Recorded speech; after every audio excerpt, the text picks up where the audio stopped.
Good evening. My name is Tara Rickety and I'm Chair of the Kenora Planning Advisory Committee. This is a regular meeting of the Planning Advisory Committee for November the 20th, 2024. As we gather, we recognize that we're on Treaty 3 lands, which are steeped in rich Indigenous history and home to many First Nations and Métis people today. We continue to be thankful for the partnerships with Indigenous people. We give thanks for the many blessings we enjoy in the city of Kenora. We seek wisdom in our minds, clearness in our thinking, and truth in our speaking, always love in our hearts. Let these principles guide us in our decision making. So prior to calling the meeting to order, I just want to let all the members of the public please send a private message to the Secretary Treasurer to inform her of your legal name and mailing address so it can be entered into the meeting records. Please ensure your microphone is on mute. Be mindful of what's visible in the public and to the public in your surroundings if you're on Zoom. And please note, if you're looking to leave the meeting, just opt out and leave the meeting. You don't have to let us know. So for people who are here with us tonight, welcome. When it's time for public comments, I'll ask if you have any comments either in favor or against the application. And if you please give us your name and address, that would be appreciated. Decisions will be mailed or emailed to the applicant agent and to all other interested parties who provided their mailing address and or email address to the Secretary Treasurer. Did you sign in by any chance? Okay. If you sign in, then they'll have all the information that they need. Yeah. The notice of appeal for a minor variance application must be filed with the Secretary Treasurer within 20 days of making the decision. The notice of appeal for a land division application must be filed with the Secretary Treasurer within 20 days of the mailing of the notice. Other than the applicant, only a specified person or public bodies defined in Section 1(1) of the Planning Act has the ability to appeal the decision made by the Kenora Planning Advisory to the Ontario Land Tribunal. The Secretary Treasurer for the Kenora Planning Advisory Committee is Melissa Shaw. The Director of Building and Planning is Janice Bacalo. Planner is Ryan Haynes, and minute taker is Nadine Gustafson. All right, so with that, we'll call the meeting to order. Looking for a declaration of pecuniary interest and the general nature of that interest, if anybody has it on today's agenda. So I'm going to declare, because I can't vote on the minutes being adopted. I'll do the same. And Linda as well. And that's for a meeting that we were not in attendance. Anybody else? And Robert Bowman. All right, so for the approval of the minutes, I'm guessing that everybody's had a chance to have a look at it. Move by Andrea. Oh, I thought you were looking for a mover. I am. So moved by Andrea. Do I have a seconder? Renee. All in favor of adopting those minutes? All right, and that's carried. Any correspondence? We did receive two pieces of correspondence relating to application for minor variance D13-2410. Those have been circulated to members of the committee, and they were correspondence in favor of the application. So those will form part of the public record. Okay, thank you. Any other correspondence? Seeing none. No. Any adjournment requests? All right. So we'll carry on then. We'll be considering an application for minor variance, D13-2409. And that's Mr. Haynes. All right. Okay. Green here.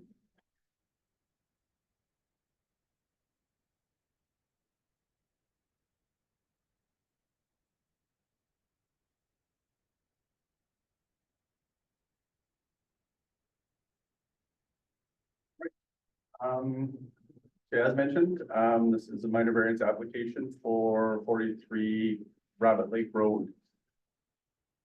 For the presentation, we'll do a brief summary of what was in the planning report that was provided last week. We'll talk about the proposed development, the application, and go through the planning review.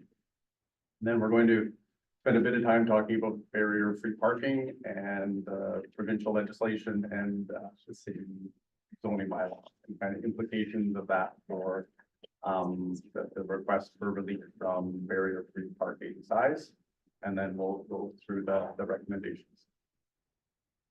So the subject property, sorry, Madam Chair, just Yes. I believe the proponent also has a presentation. Oh, I'm prepared. sorry, I thought there was nobody here. Is And there? I don't is- know if you want to do theirs Okay. first. I'm Sure, sorry, I I just do. remembered now and. Oh, no, I thought, I understood there was nobody here. Is there somebody there? We do have. Who, Mr. oh, I'm Merkel sorry, on. sorry. I should have caught that. No, that's okay.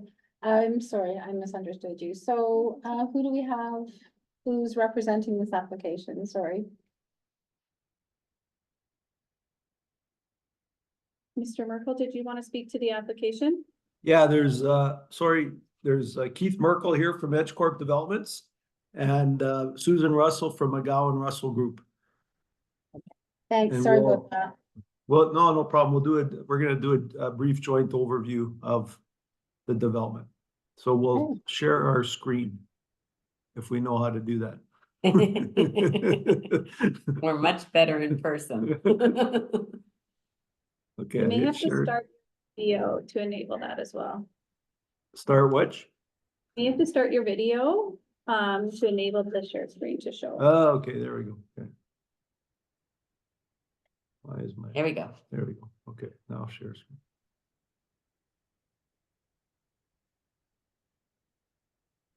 Can you see that? Not just. Nope. Yet, no.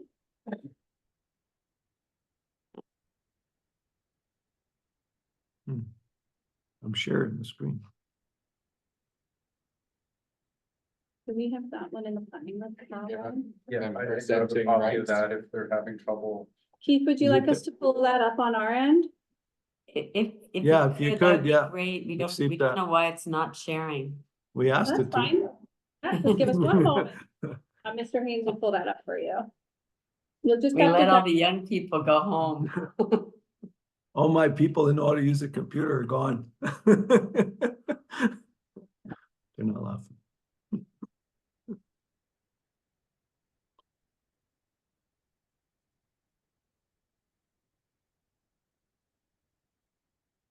It's just 6 slides.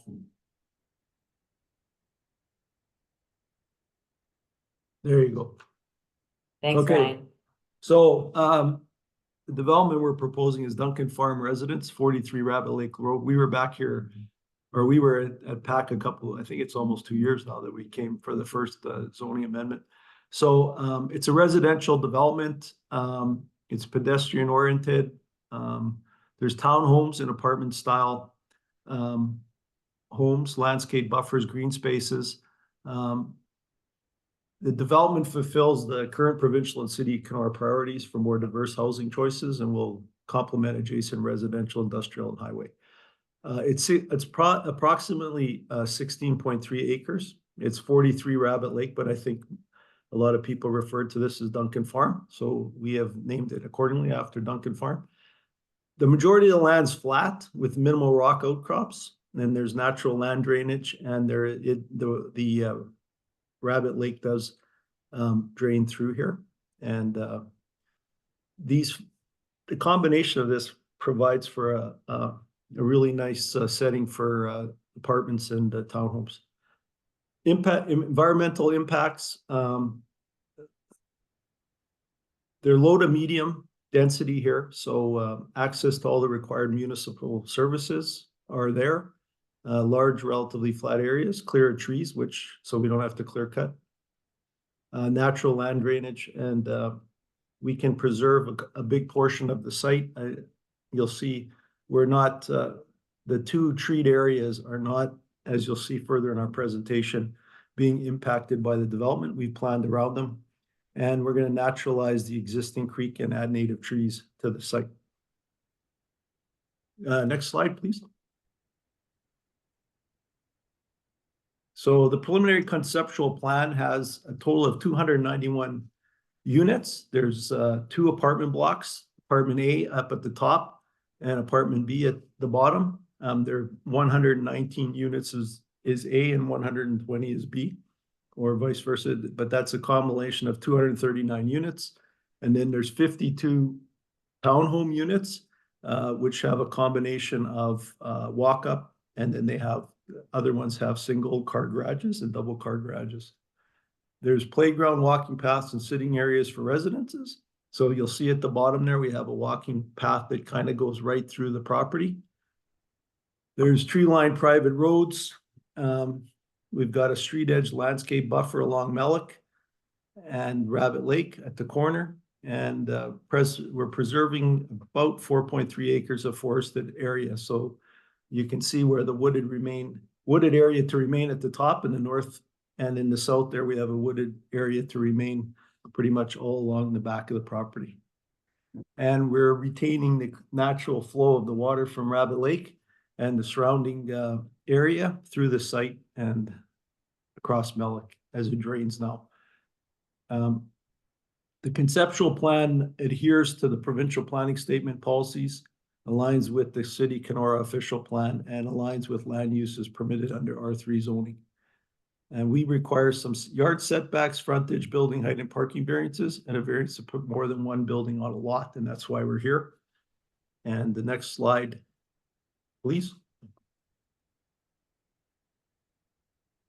So I'll turn it over to Susan, who's going to go through the requested variances. Sure. Thank you for the opportunity to speak. It's greatly appreciated. We've numbered it as per the numbering in Ryan's report. So I'll start with number 1, and we've also numbered it on the plan. So number 1 really pertains to the entire site. And it pertains to the fact that currently in the zoning bylaw, you're allowed 1 building per lot. The subject property, though, is 6 times larger than required to meet the R3 zone minimum lot area for the proposed dwelling types. So there's no issue with the permitted number of, or the requested number of buildings on this lot, which is 11. So we're requesting 11 buildings, but the overall subject property is 6 times larger than what is needed in accordance with the zoning bylaw for those 11 buildings. With regards to the yard variances, the front yard and rear yard setbacks, they were needed to provide some additional space to enhance the on-site stormwater management, which is very significant.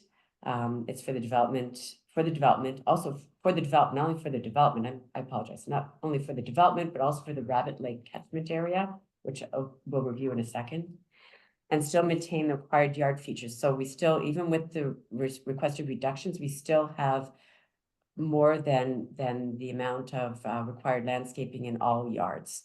Adding more, as Keith had said, some more native trees and retaining a lot more of the existing trees just by making this more compact. In terms of lot frontage, the combined frontage of Melick Avenue and Rabbit Lake Road is almost 518 meters. With 375 meters, which is what we were originally hoping could be the front yard, but the zoning bylaw doesn't allow that. Adjacent to the multi-attached dwellings, the multi-attached dwellings need 312 meters, so 375 is quite a bit. There's 700 meters of private road that exceeds, more than double exceeds the frontage requirements for the multi-attached. And the total frontage requirement for all the multi-attached as well as the apartments is 372 meters. And as I said previously, we've got 518 meters approximately of combined frontage on Melick and Rabbit Lake. For the building heights, the increased height enables higher density residential and a much more compact footprint, which addresses housing demands and retaining existing trees, provides for the larger stormwater retention area, playgrounds, sitting areas, and pathways with no impact on adjacent properties. The proposed, and it's just interesting to note that the proposed building A and building B heights, originally we had building B in the very high, it was much higher on the site, about 3 meters above the road grade on Rabbit Lake Road. And it was sitting in that area where we're retaining the trees now. We were originally going to put it in that area with some fill, but decided that that was too obtrusive, and so we moved it to the rear of the property.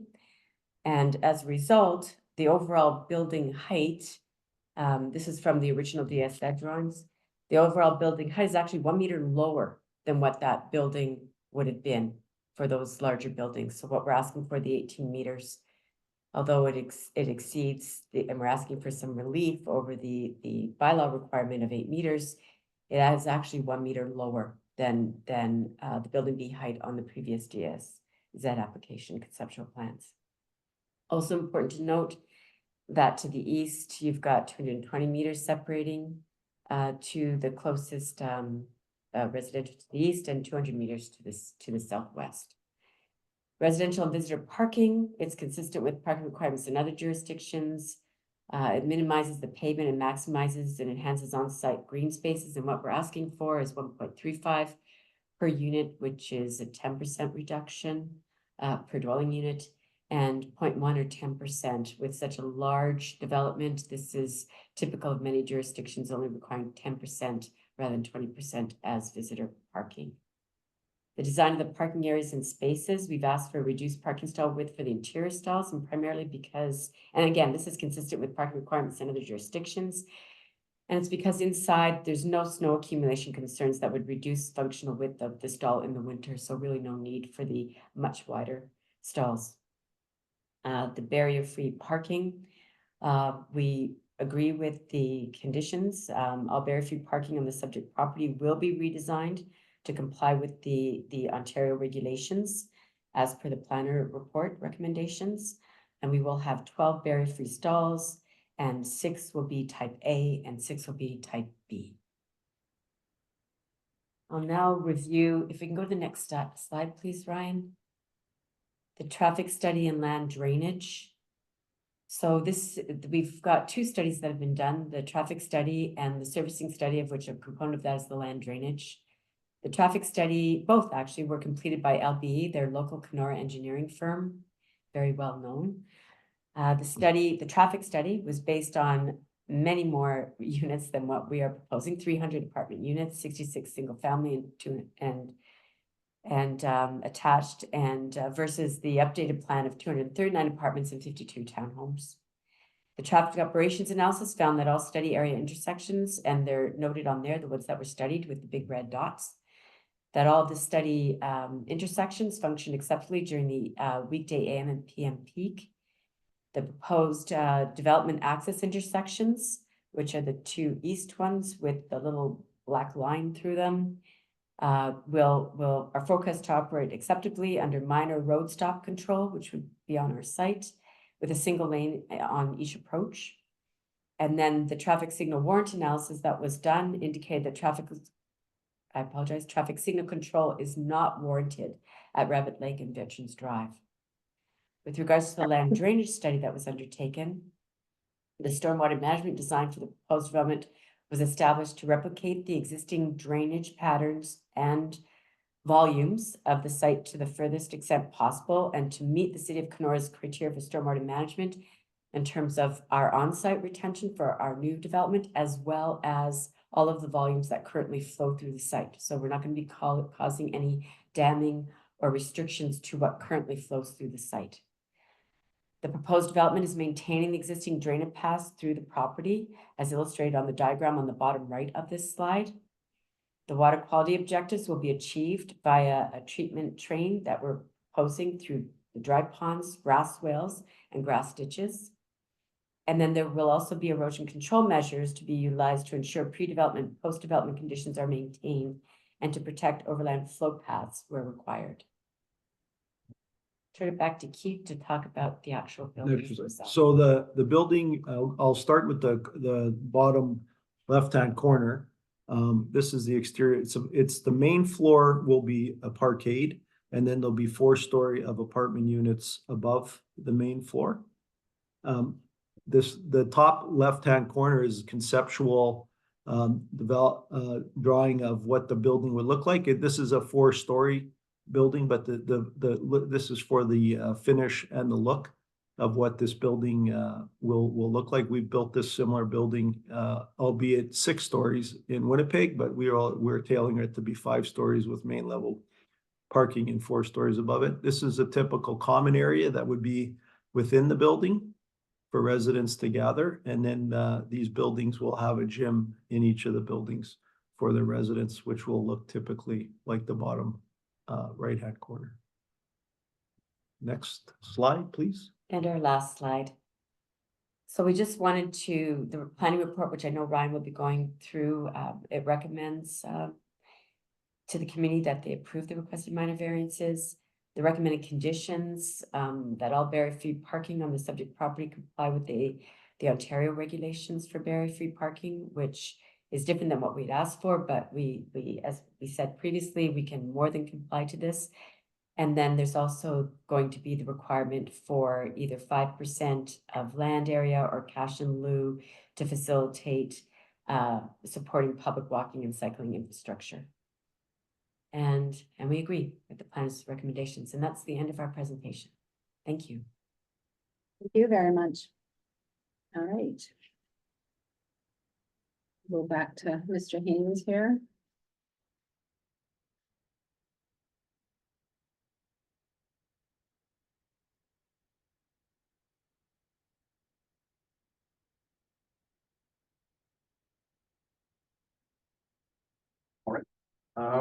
Okay, so, I will obviously now move fairly quickly through the proposed development. I think that the proponent has covered that fairly well, but, and the application, I'll spend most of my time on the planning review and also going through, the barrier-free parking and having a discussion about that, and then follow up with the recommendations. So again, here's the image of the subject property on the corner of Rabbit Lake Road and Melick Avenue. The proposed development as indicated for 2 5-story apartment buildings with parking on the main floor and residential units above, as well as 9 multi-attached dwellings with 7 6-unit developments and 2 5-unit developments, so 52 units total. 12 of the units are 2 stories in height and 40 of them are 3 stories in height, with typically being above a garage, so with the first level being a garage for a total of 291 units. Again, here's, I think Susan went through this drawing. And again, here is the request for relief for residential lot occupancy, the setbacks for apartment dwellings, the setbacks for balconies, the setbacks for balconies on the multiple attached buildings, lot frontage, building height for the apartment dwellings, building height for the multiple attached buildings, resident parking, visitor parking, design of parking areas, and parking space width, barrier-free parking spaces for length and width. So those were in a list of the requested relief. So for the planning review, so I think this is our first PAC meeting post the 2024 provincial policy statement coming into effect. And if you've had a look at it, I'm sure you're familiar that the 2024 PPS is general theme is very supportive of intensification and use of existing municipal infrastructure and providing a range and mix of housing options. So that's, and I mean, I just picked out a couple of different examples of where in the provincial planning statement it supports this development. Another section is 2.2 housing, promoting densities for new housing which efficiently use land, resources, infrastructure, and public service facilities, and support the use of active transportation. And then when we look at the official plan, principle 6, complete communities, Kenora shall encourage new development, buildings, new neighborhoods, provide for a mix of uses in planning for complete communities. Principle 7, neighborhood design, Kenora shall promote a desirable built form in any development or redevelopment. And objectives is to promote built form that addresses the needs of present and future generations for live, work, and play. And when we look at the residential development area policies, and that is the official plan designation. This designation supports a range of densities of development shall be encouraged to ensure a variety of housing forms. And in recognition of the future needs of the population, new housing should provide opportunities for affordable housing as well as housing suitable for an aging population and persons with disabilities. And in our analysis, that this development helps address these policies.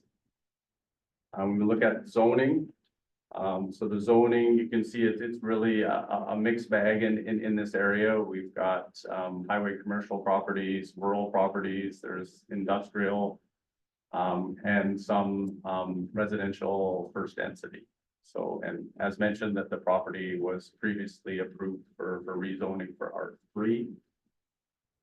And residential third density R3 allows for the development of a full range of housing forms and other compatible uses serviced by municipal sewer and water. Permitted uses include apartment dwelling and multiple attached dwelling. So, and I just wanted to make sure, like, we did receive one written comment from the public, and that they had a number of concerns and suggestions. One suggestion was for a pedestrian and cycling pathway, and as you can see in the report, this is something that we agree, right? And this is something we will look to and ensure that is part of this development. Although it hasn't been approved, the active transportation plan has identified this area as one of the priorities. So I think it's, you know, incumbent on us to try and make sure we're supporting that through enabling a pathway or pedestrian and cycling support for the property. There was concerns with gas odors from a nearby lift station. We actually observed this ourselves during one of our site visits. So in discussions with our engineers, it's kind of counterintuitive. So more sewage, less odor, because what's causing the odor is actually fairly, with a lot of the grinder pumps, there's the sewage moves very slowly through the line in that area. And if it's got enough time, that wastewater will have bacteria act on it and it will go septic, which is actually what causes the smell. So what we got from our engineers is to help with that smell. The more sewage that's going through that line, the better. So if anything, this development will help minimize or help mitigate that. There were some environmental concerns brought forward, in particular with the creek flowing from Rabbit Lake to Winnipeg River. And as mentioned, I think by the proponent is that this is something that is already part of the plan, incorporating that it will be a requirement of site plan control. And the requirements for stormwater and drainage from managing that creek. There was mention of aesthetics in terms of the impacts of the proposed building heights on the natural appeal to the entrance to the city from the north. So typically things like this are a matter of personal preference, right? Whether you prefer what's there now or what was shown earlier, right? And so I think usually when we look at impact to heights, we're often looking at shadow or, you know, direct impacts on neighboring residential or commercial buildings, which in this case isn't a factor. So when we look at the planning review, just a reminder with minor variance, it's the 4 tests. So the variance maintains the general intent and purpose of the official plan. The variance maintains the general intent and purpose of the zoning bylaw. The variance is desirable for the appropriate development or use of the land, and the variance must be minor in nature. So I won't go through the whole, like all the 4 tests for all of these, and the cumulative as was done in the planning report, but I'll just give a summary of each. In the variance requests, basically have multiple buildings on one lot, setbacks, lot frontage, height, and parking. So the variance for more than one building on one lot. As mentioned, there are calculations required in the zoning bylaw for how many units you can fit on a certain area of land. And as mentioned, and then we've done the calculations, this property has 6 times the land base for what's being proposed. So that the multiple units on one lot is not a workaround over those minimum area requirements. So it's determined that there is sufficient land to support these developments. Variance for setbacks, felt that the proposed setback relief will not affect the site functionality or safety. The proposed setback relief ensures adequate space for landscaping, access, and visual separation from the roadway.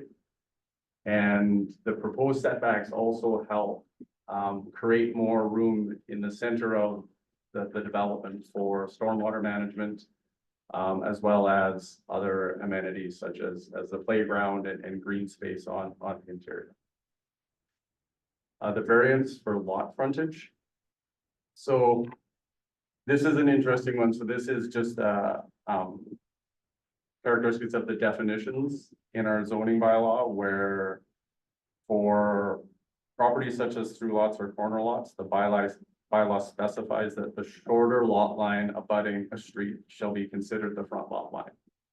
So even if, I think if any of you have been to the property, it definitely is a property much more suited for Rabbit Lake to be where the access is and to be kind of the frontage with this design.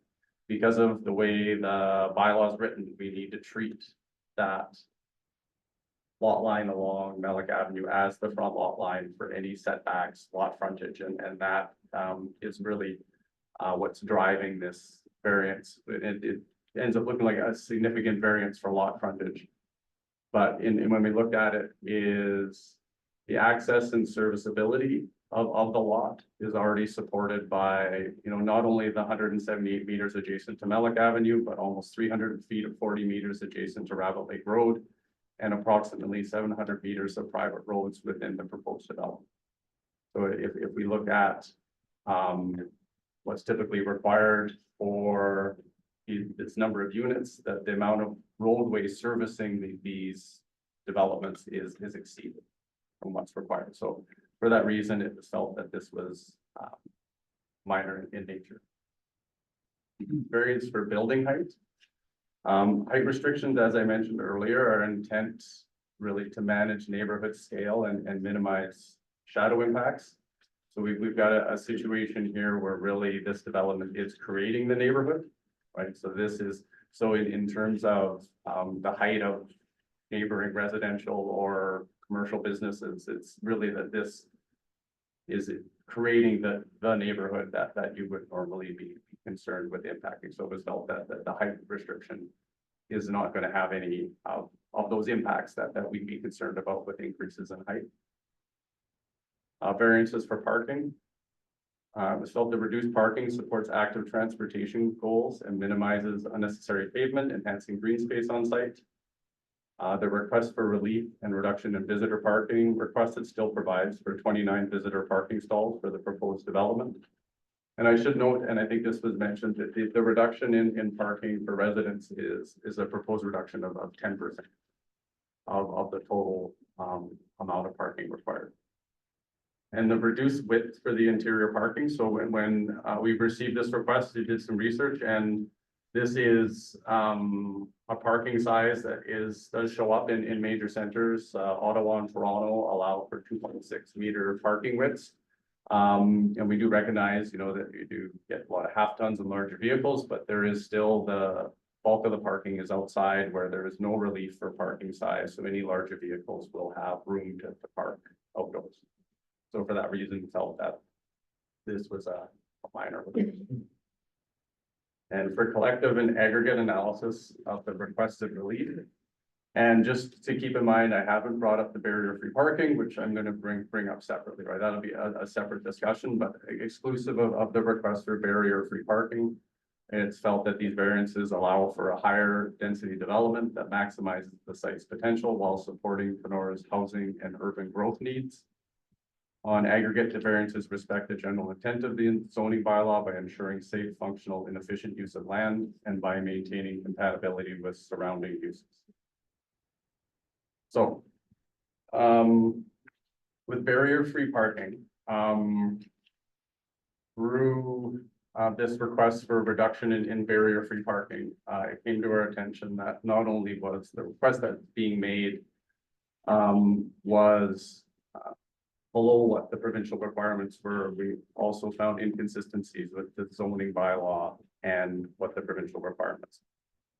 So, as a result, we need to, and just to be, so anything in our zoning bylaw can't, we can exceed what's in provincial regulation, but we can't go below it, right? And there were some provisions in the, in our bylaw that don't meet the minimum requirements for the provincial legislation, which is problematic, and it makes them not enforceable.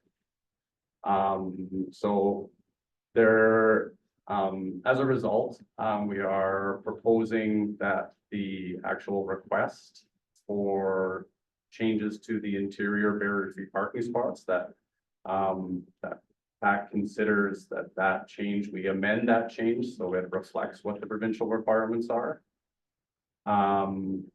And for external parking spaces, because there was no relief requested for that, we are requiring that they meet the maximum of, right? So anytime that the bylaw exceeds what the provincial requirements are, then we are holding them to that unless there is an amendment to the bylaw in the future. So to help with that, hopefully this is, you can see this diagram. And I think the one thing that we learned is that this access aisle, this 1.5 meter access aisle, that is a given under the provincial legislation for any barrier-free parking spots. And so we had provisions in the zoning bylaw that allowed for barrier-free parking spots to be built without an access aisle. Right, and so those ones we cannot, those are no longer in force because they don't meet the minimum requirements. And what the city bylaw did is it requires the same size for parking stalls that border on a 1.5 meter parking aisle. And so it's 3.2 meters, and that's supposed to be consistent. And what the provincial legislation has done is, I think, out of recognition that different people that require different barrier-free spots have different needs.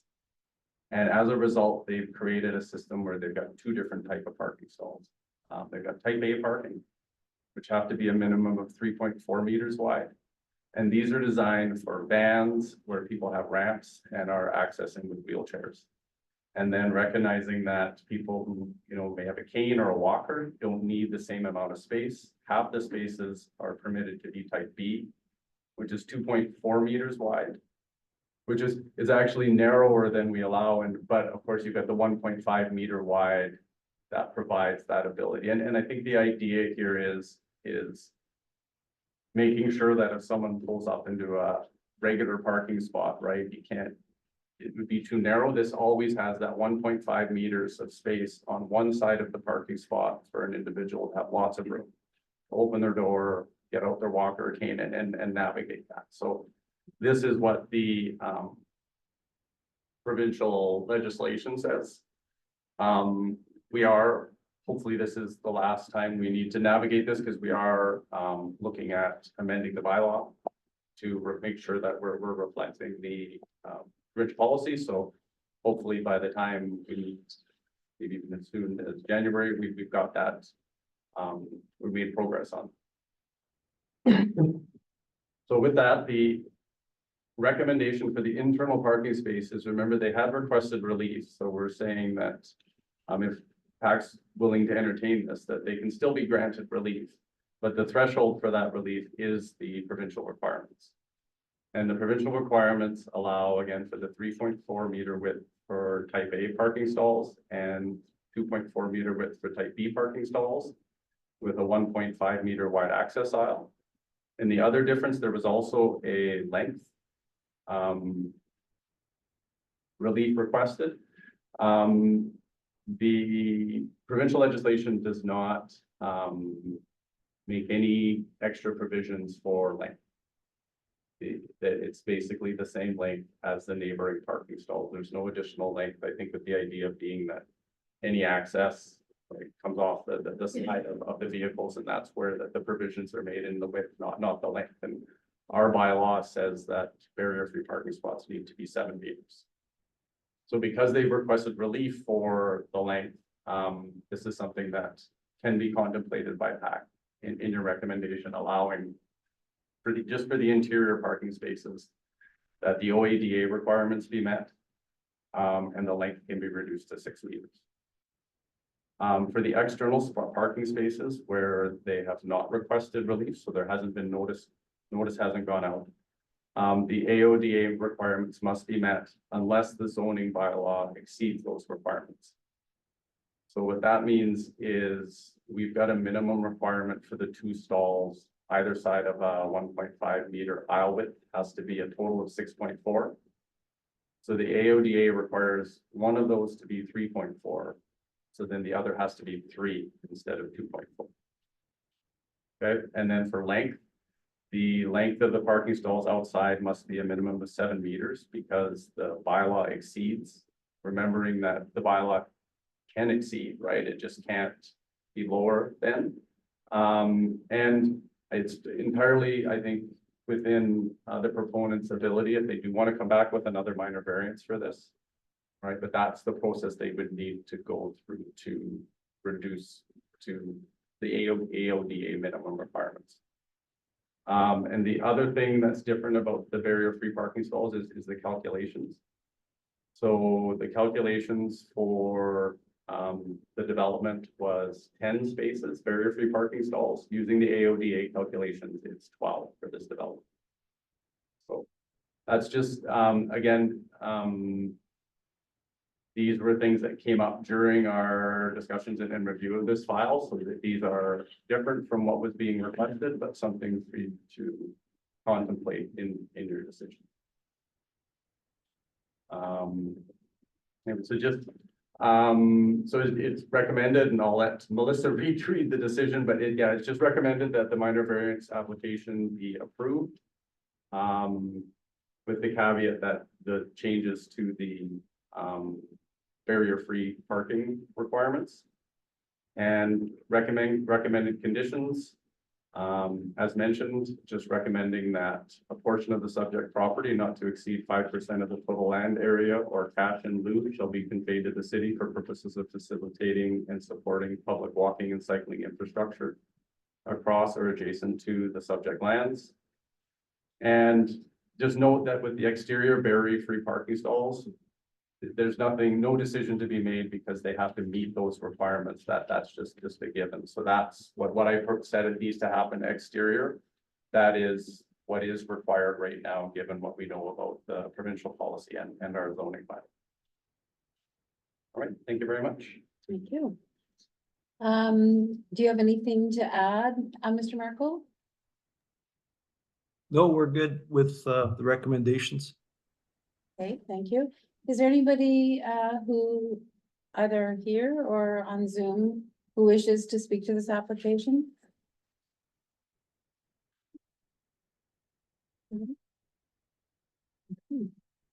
So now we'll go to the committee. Anybody have any questions, comments? One question, you mentioned that a park that is 2.6 meters wide. That's what they're requesting. What is Yeah. the normal with the parking? The relief is. I here. Sure I get it right. We're 2 point. There, I'll get it. Slide 2.85. Yeah, 2.5. 2.85, and if they're asking for 2.6, so it's a difference of 0.25. For the interior zone. Yeah. Right.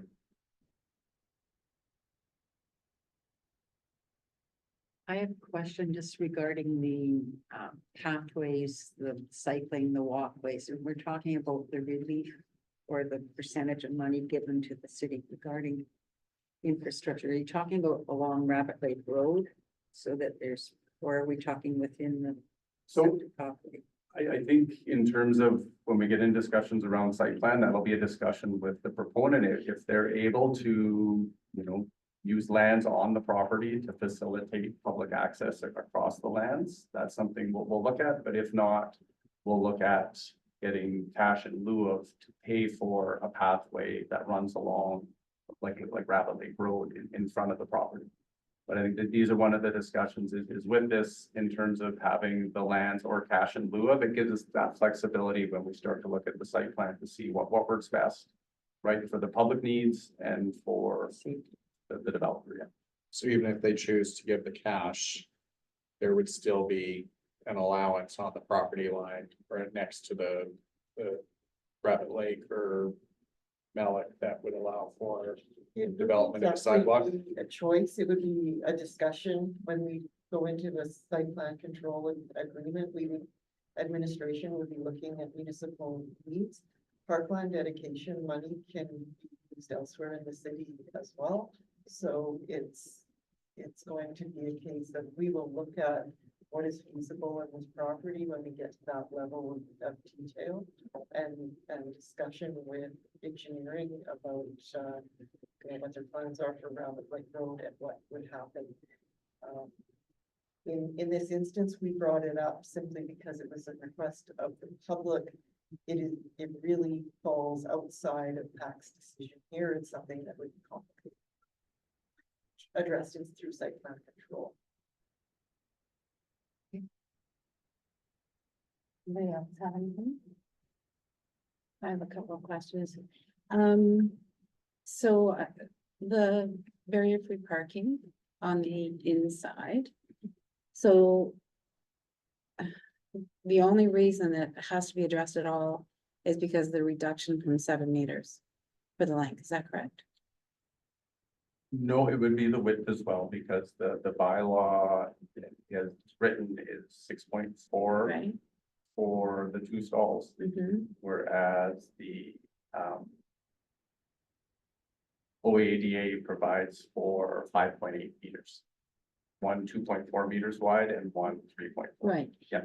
So, my thinking was, why are we even addressing it at all and not just leaving it as a condition that that all barrier-free spaces have to meet the OADA? But then I realized that they are looking for a reduction in length. Is that correct? And width. Can you go over that Oh, no, again? but because From- if we leave it at the zoning Right, bylaw level. yes, and then I'm they saying have if to we have could just 3.4. cut it all out, but we can't because they're asking for a reduction, right? Well, the OADA though isn't specific about length, so if we go with the OADA, Inside, though? you go to 6 meters. From inside, Well, any of them, it just Any of says, the OADA just defers to the same length as the adjacent parking stalls. okay. So we can't just let that go as a no minor variance and just say that they all have to meet the minimum requirements of the OADA. AODA. So the challenge, also, do you want to? We still have to. Well, we can say no variance, then it will have to meet the requirements of our zoning bylaw as well as the requirements of the. So they can't avoid the requirements of the OADA. Where our zoning bylaw requires more than the provincial standards, those are the variances that we're considering. The one thing to be cognizant of is the OADA doesn't say that any barrier-free parking has to be provided on the inside of the building. They can all be outside. Okay. And this building design is, for lack of a better word, being recycled. It is a design that has been already designed for other sites. That's how they're being economical and being able to afford to provide more affordable housing. So if we impose higher standards, they will reduce the number of parking stalls inside and push more of that parking outside. And if we require a 7-meter long accessible parking stall, all of the accessible parking stalls will be outside. And Madam Chair, I don't know if this helps answer your question too, like we did contemplate just in proposing that the whole development meet OADA requirements, Right. but what happened, in the discussions we had, we felt that the public had been circulated on this file regards changes to the interior barrier-free parking, but not the external. So we were just concerned that in doing our due diligence for public notice, that if we were to reduce below the bylaw requirements for exterior, we should get another variance application and go through Okay. the public notice process. Okay, That and that's was, kind of where I was trying to figure that because out. we Yeah. had similar discussions, right, about Okay. why not making the whole property, but just felt that the notice hadn't been provided for the exterior and as a result, we weren't meeting our requirements for. And I did my That reduction. calculations to see if Also the trucks would longer fit. part. Just a moment, please. I did my calculations to make sure that the trucks would fit. All right, so Andrea, sorry, did you have, I was just gonna comment on the trucks fitting. I did do calculations and used our truck as and a GMC Sierra.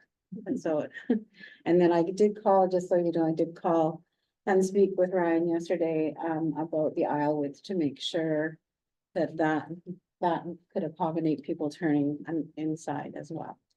Okay, so I have another question, and it has to do with, how the concern from the public about the functioning waterway. So they didn't have to do, the proponent didn't have to do any kind of PSA or anything to make sure that there weren't issues that were going to have to be addressed. Through site plan control, we are dealing with the waterway. The proponent has been in contact and discussions with our engineering department for over a year on how to accommodate the 100-year flood and how the waterway will be naturalized. This is quite a low-lying site. Originally, it was contemplated that the parking would be underground, but because of how low the site is and the amount of fill that would be required to bring it up, they've changed their design and definitely working very closely with engineering to make sure that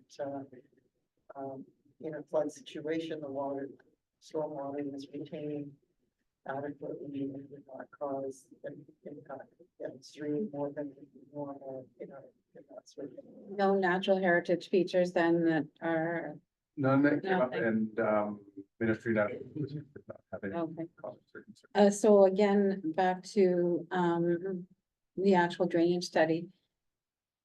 The transfer station, it is a light industrial use and it all kind of flows down. And I'm guessing you know about Mud Lake too. That's further back, so that was all contemplated as part of the drainage study, I'm guessing. So there was that's all been sorted out, and we know that there's not gonna be an issue with that. Okay, all right. Okay, that's all my questions. Yes. Just one other question regarding sewer and water, then so the engineering department for pressure and whatnot, they're all That will be dealt with. part of the through site plan. plan. Okay. Thank you. Anybody else have anything? Alrighty, would you mind please reading the, certainly. That application D13-2409 to seek relief from various sections of the City of Kenora zoning bylaw 101/2015, as identified in table 1, which I will read for you all in one moment, is approved to permit the development of 2 apartment buildings and 9 multiple attached dwellings, subject to the following conditions. 1, all barrier-free parking on the subject property must comply with the AODA regulations, OREG 191/11. 2, as per bylaw number 162/2023, that a portion of the subject property not to exceed 5% of the total area of land or cash in lieu shall be conveyed to the City of Kenora for the purposes of facilitating and supporting public walking and cycling infrastructure across or adjacent to the subject lands. This decision is consistent with the PPS 2024 policies relating to housing supply and affordability, efficient land use and development patterns, transportation, active transportation, and public health and safety. Now, just for the benefit of the committee, I will go through those sections of the bylaw again very quickly to ensure everyone is in concurrence. So relief requested from bylaw section 3.13.1 residential lot occupancy. The total relief requested is 10 to enable, again, 11 buildings, 2 apartment dwellings and 9 multiple attached. Section 4.3.3C, front yard apartment dwellings. The provision requires 7.5 meters. The relief requested is 2.4, for a proposed variance of 5.1 meters. Front yard, section 4.3.3C. The provision, my apologies, the requirement is 5.7 meters, 7.5 meter setback with 1.8 meter permitted encroachment. The proposed variance is 2.87 meters and the total relief requested is 2.83. Section 4.3.3F, rear yard, 8 meter setback with an 1.8 meter encroachment. The proposed variance is 5.54 meters. A relief requested is 0.66 meters. Section 4.3.3A, lot frontage. The requirement is 372 meters. The proposed variance is 178.26 meters, and the total relief is 193.74 meters. Section 4.3.3I, building height. The variance requirement is 10 meters. The proposed variance is 18. The relief requested is 8 meters. Section 4.43I, building height for the multiple attached and stacked dwellings. My apologies, that previous one was for the apartment buildings only. This next one is for the multiple attached and stacked dwellings. The zone provision is 11 meters. The proposed variance is 13 meters, and the relief requested is 2 meters. Section 3.23, table 4, resident parking. Bear with me while I exit out of here. The requirements are 1.5 spaces per unit. The proposed variance is 1.35 spaces per unit. The relief requested is 0.15 spaces per unit. Section 3.232, visitor parking. The requirement is 0.2 spaces per unit. The variance requested is 0.1 spaces for a relief of 0.1 spaces. Table 5, design of parking areas and spaces for indoor parking area. The zone provision is 2.85 meters. The proposed variance is 2.6 for a relief requested of 0.25. Section 2.35B, barrier-free parking spaces with a width of 2 adjacent design parking spaces and a 1.5 wide access aisle. This is for indoor parking areas only. The requirement is 6.4 meters. The proposed variance is 5.8 meters for a total relief requested of 0.6 meters. And a reminder to the committee that would still maintain that AODA compliance for the type A and type B parking with the 1.5 meter aisle. Section 3.235A, barrier-free parking spaces for length, indoor parking only. The requirement is 7 meters. The variance requested is 6 for a relief of 1 meter. And that concludes the requested reliefs. May I have a mover, please? Okay, Kara Funk, and a seconder, please. Robert Bowman, any discussion? All right, all in favor? Right, that is And a that's carried carried. vote. Thanks. To Mr. Merkel and Ms. McGowan, thank you for being here this evening. You have received an approval. I will send notice of that decision to you tomorrow, and that will be subject to the 20-day appeal period. There are limitations under the provisions of the Planning Act to whom may appeal. That will be outlined in the decision, but that decision, or sorry, that appeal period does end on Tuesday, December 10th. Thank you. Okay, Thank you so thank very you very much. much. See you later. Hi, thank you. Okay, so next on the agenda is D13-24M. And that is, I believe we have someone from the public okay, representative. and I'm sorry, I have that written down somewhere. Janice is going to take care of that for us. And we do have somebody, are you here to speak to that? All right. So would you like to just give us a brief overview of what you're looking to do? Yeah, so we're building a shop with attached bunkie. Yes, the current bylaw is that bunkie is above the garage. Which in this case, just we are building a building that's quite high. You're gonna be able to see it from the lake, takes away from the property. Just so I didn't really see an issue with kind of having it attached, and I could have it on the 9th floor and put 6 feet away from it, from the 2 buildings, but taking out more trees and making a larger footprint just didn't make sense, so. Yeah, put it into the apply for variance here. I think it's a crazy request, but. Yeah, it is written that way. There's no such thing as a crazy. Yes, All right, well, thank you. And your name is? Cody Brown. Okay, Cody, and you have Mr. Brown's yep. address and everything? Okay, perfect. All right, so we'll do this for Caleb. For file D13-2410 for property at 132 North Western Drive on Black Sturgeon Lake. And this is in the Black Sturgeon Lake restricted area zone. And the variance is to permit a sleep cabin on the ground floor with attached garage and shop.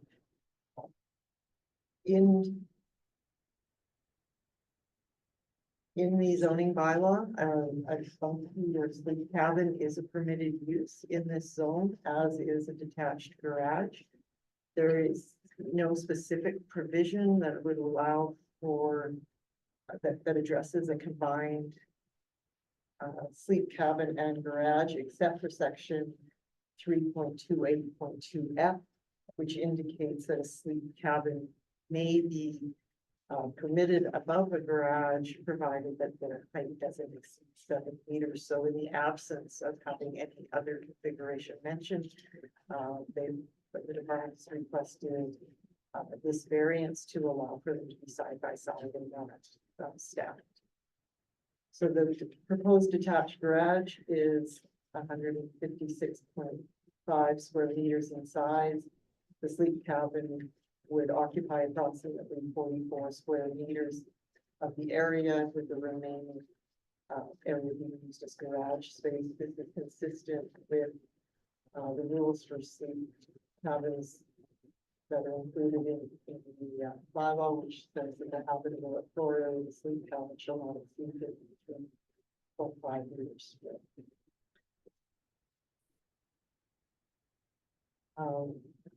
There are no city concerns, and we have received 2 letters of support from neighbors to this property, which were included in the package. As I said, this property is in the DSL Black Sturgeon Lake zone, and the proposed uses are permitted. Our recommendation is that application D13-2410 to seek relief from the City of Kenora bylaw 101-2015, section 3.28.2F be approved to permit a sleep cabin to be incorporated at the ground floor of the detached garage. Okay, thank you. Do you have anything you want to add to that? Oh, you're good. Okay. Any questions or comments from the community? No, nothing. My only question is, health units, were they circulated? Did they have comments about? There are no bathrooms association with this. Yeah, so, I have been in discussion with them. Originally, they kind of thought that we could use what was there, so it's large enough to facilitate what's existing. But they determined that on the offsite chance that there happened to be all bathrooms being used, fully occupied both cottages. So we are putting a secondary system. We could have increased the size of the tank and added a couple of leads, but it made more sense to just put a separate system in for this sleep cabin, as it won't be used at the same time. It's just kind of from time to time when someone may be staying there. So yes, we have gone through that.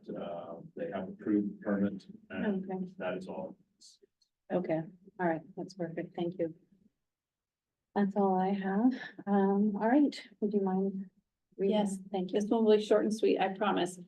Decision that the Planning Advisory Committee approves application D13-2410 to seek relief from the City of Kenora zoning bylaw 101-2015, section 3.282F, to permit a sleep cabin to be incorporated into the ground floor of a detached garage. This decision is consistent with the Provincial Planning Statement 2024, which promotes development on rural lands that can be sustained by rural service levels. As this sleep cabin is proposed to be sustained by on-site services in the rural area, this application complies with the PPS 2024. Okay, may I have a mover, please? Linda, and a seconder, Carrick. And all in favor? And that's carried. That is a carried vote. Thank you to the applicants or the agents for being here with us this evening. You have received an approval. It is subject to a 20-day appeal period. I will send notice of the decision tomorrow, along with that appeal period, which will end on Tuesday, December 11th. If you have any questions, you can feel free to let us know. Up until that appeal period is over, we won't be able to issue you the building permit, but we can certainly work through that process together. Can't get the building permit until they put this. We can work through that process. They just can't issue it until the end of that appeal period. Yeah, Perfect. but we'll be ready to go. So any questions, you can get a hold of us throughout the next Excellent. couple of days. Thank you very much. No problem. Thank you. You don't need this anymore, I don't think. No, you're free to go. Thank you for being Have a good here. night. You too. Okay, so next up is D 10-2409. I think that's Ms. O'Hara again, yeah? Unfortunately, Terry couldn't be with us today, so I'm filling in on short notice. but, Okay. And I'll just double check to make sure that there's nobody here who is a representative for this application. There may be.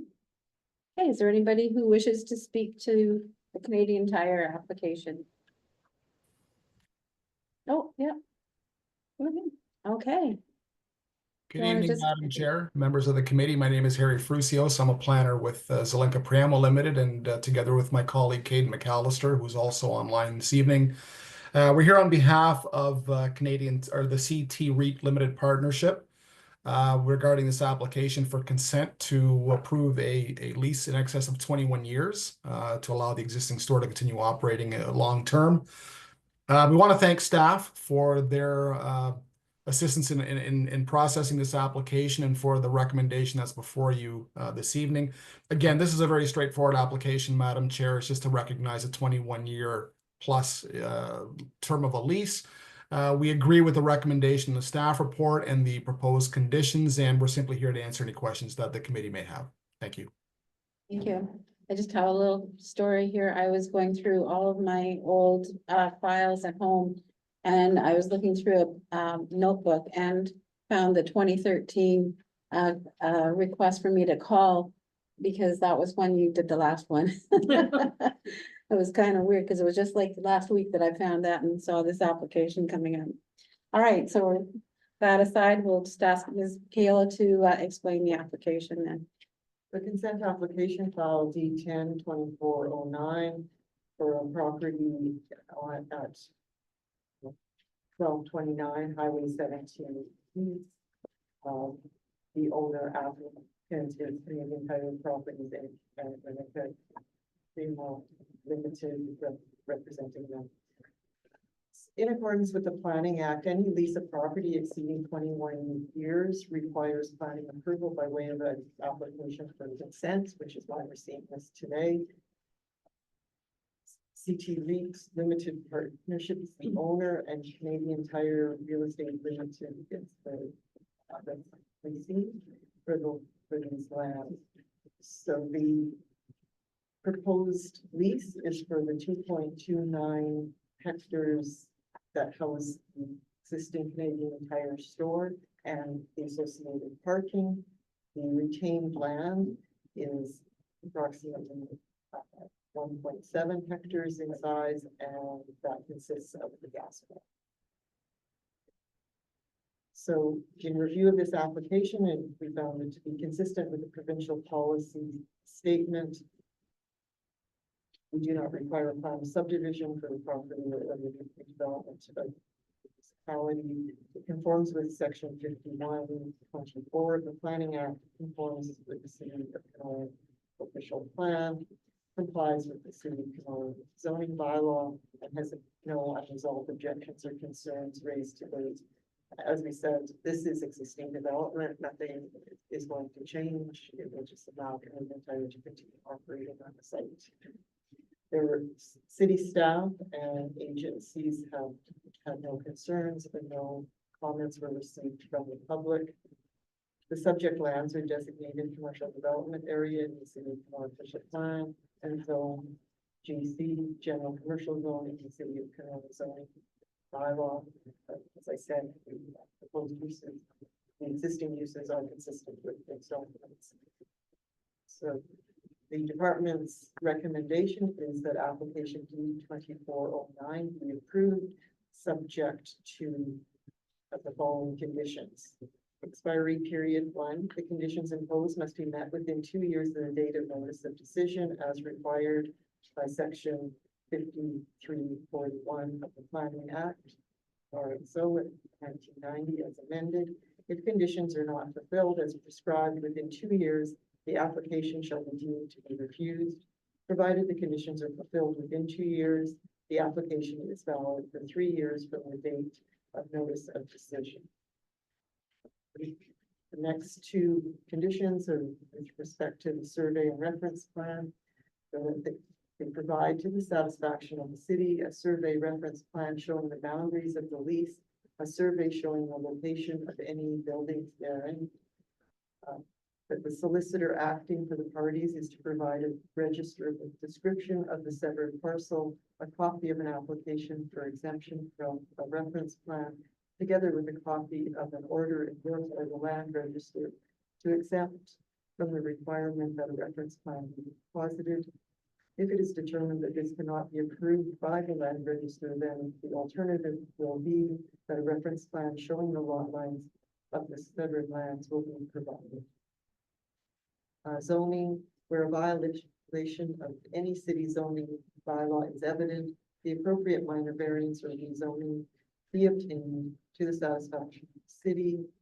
Additional city requirements are that a copy of the lease agreement be provided to the city of Kenora for review prior to consent when granted, that the payment of any outstanding taxes, including penalties and interest, and any local improvement charges, if applicable, shall be paid to the city of Kenora. And lastly, that prior to the endorsement of the deeds, the secretary and treasurer shall receive a letter from the owner or the owner's agent solicitor confirming that conditions 1 through 6 have been fulfilled. Clearance from the city of Kenora and external agencies as refilled and are to. Thank you. Thank you. Do you have anything to add right at the moment? No, thank you, Madam Chair. I think we're satisfied with the conditions as presented. Okay, thank you. Does anybody have any questions or comments? Okay, I have two. Is there any requirement for reciprocal easements going off of the access road, sort of in between MNP and the gas bar? And then from the gas bar sort of east, in case people leave that way? I don't know.